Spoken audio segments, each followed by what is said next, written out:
Hello. Thanks for joining me. I'll probably lose reception here real quick, but I promised everyone a second video today, and I was going to do it not live and just record it. But then I recorded it and it got deleted because I was trying to upload it as I was driving, and I'm an idiot. That's what it comes down to. So, this video is inspired by my friend Preacher, who I'm going to put a link to his video here at some point this weekend, and it's about the need to go on offense, or his point's a little different, but it's equally important. And the idea is, it's easy for us to criticize the Democrats and the people we think are corrupt in the other party. Dog, stop licking my head. It's easy for us to criticize them, but we need to turn that microscope also on our elected officials and how they're acting. What are they doing? I think one of the biggest issues that I talk about all the time is the corruption we have in government. It's manifested by a coup that we see kind of against Trump, at least what I call a coup. Many of you agree with it. And so the point I really want to drive home, yes, you call out Pelosi. Yes, you call out Schumer. Yes, you call out Byrne. You call out AOC. But what is your Republican representative doing? What are they doing right now? The people that are saying we have it wrapped up in 2020, the people that are saying that there's a plan that we're all going to solve, that's not enough. We shouldn't be putting our faith just in, oh, well, someone has an R next to their name, so they're doing a good enough job.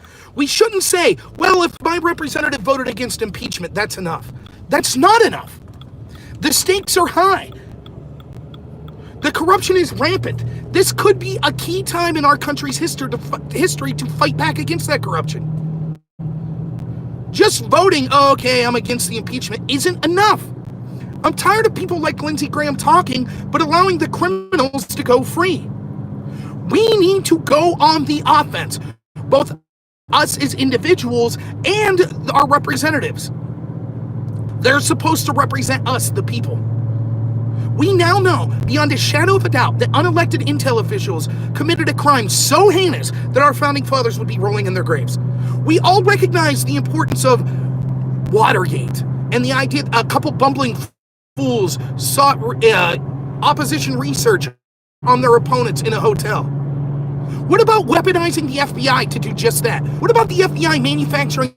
I don't know if y'all can still hear me, and it stops for a second, but normally you guys watch me. I do this drive to work all the time, and no problem.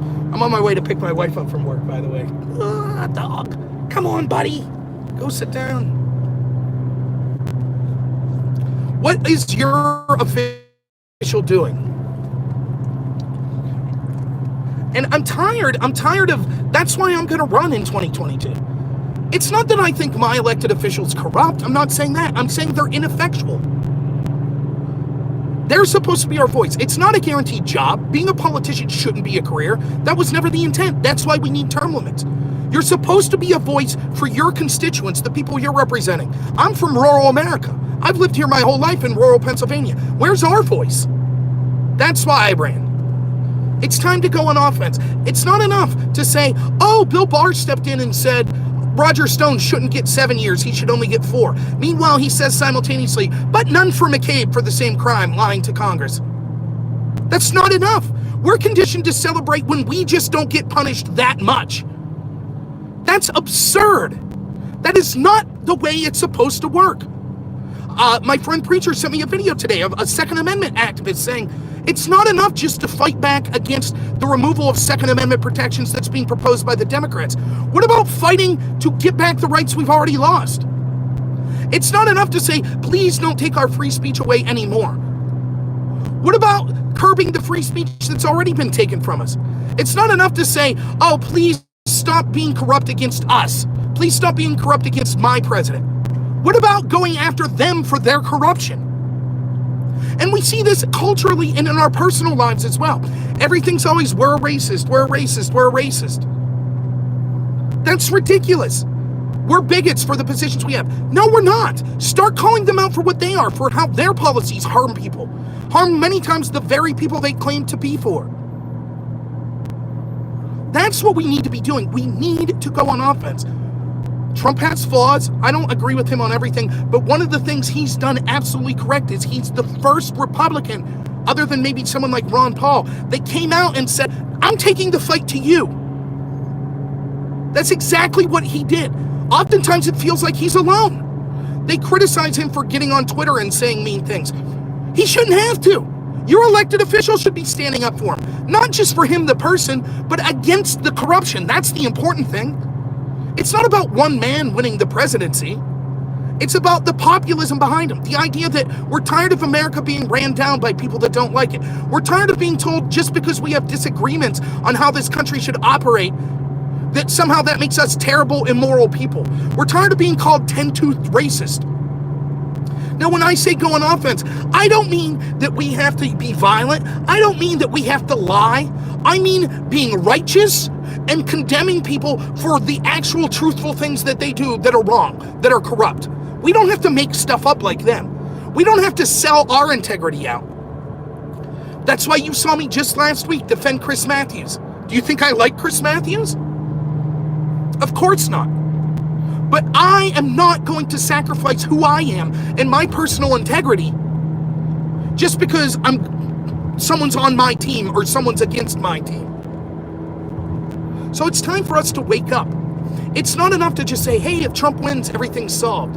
It's not enough to say, hey, my representative voted against impeachment, so they must be a good representative.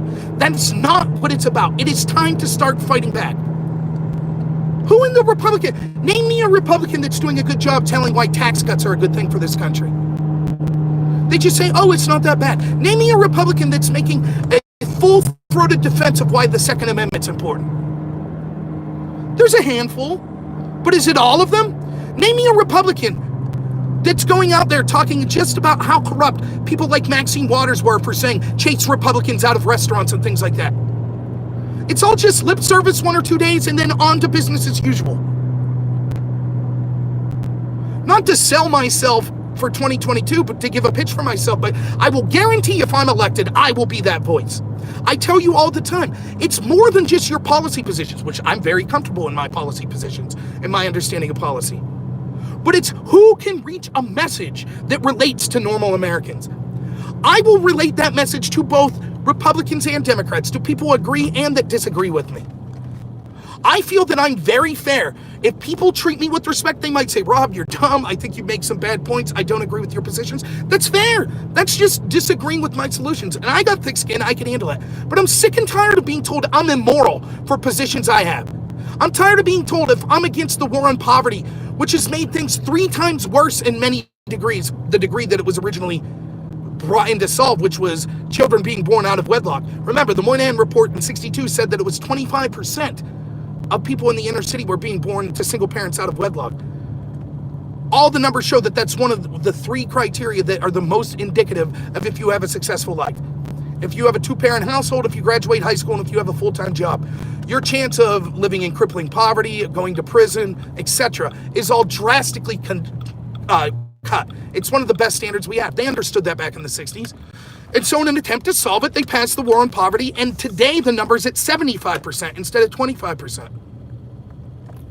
Why am I a racist for wanting to end that disastrous program? Why am I a racist for saying, look, there are sins in our country's history, such as slavery, such as Jim Crow, no doubt.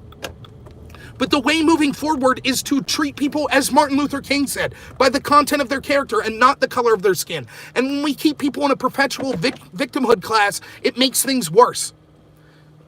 I'm not a racist. I care about the inner city, but I'm told I'm a racist.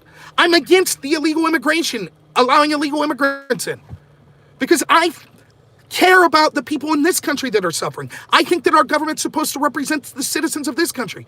But that doesn't mean I don't care about people fleeing terrible countries. I do. Just like I care about people that live in poverty in my hometown. But I can't give away stuff that I don't own that puts me and my family in jeopardy. If you have kids, you take care of your kids first. You don't leave your kids suffer because you need to help other poor kids. Our government is to look out for our citizens. We have veterans that can't get health care, and we're worried. We have homeless people. We have inner city conditions that are terrible, and we're focused on illegal immigrants from other countries. And by the way, the advocacy for trying to bring these illegal immigrants here actually harms them in many ways. We have people like Bernie Sanders that if you just listen to them, they'll tell you the truth. Oh, they keep the cost of fruit down. Oh, so we have to, so we could have cheap fruit. They have to have Wages that they can't live on and basically work under slave-like conditions? That's what you're saying, Bernie? It's time to go on the offense. Don't let them, when they say you're you know what's in your heart.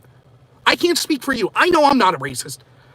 I know that I care about all the things. You heard me do that live stream talking about the viral video or viral comment that Ron Howard put out. What makes me a liberal? The implications, what he's saying is, oh, I care about poor people. Oh, I want people to have health care. I don't want people to be sick. You think I don't want that as a conservative? Of course I want those things. I just have a different way of getting to them. I'm sick and tired of being on the defensive. Oh, I'm not racist. Oh, I care about this stuff. It's time to go on the offensive. You could do it civilly. You don't have to be a jerk. You don't have to engage in violence. You don't have to lie. But it's time to go on the offensive. And it's time to hold our elected representatives accountable. They're not fighting back against this coup. To them, it's just a job. My dog sees my wife coming out of work. That's what's going on here. So I have to get going here. I'm going to spend an evening with the wife. It should be good. I think we get some movies queued up. But remember that. Don't think just because they're Republicans, they're doing a good job. Vote for someone that actually has your interest in heart and that's doing things to help this country. All right, everyone. Thanks so much. We'll talk to you soon. Have a good one.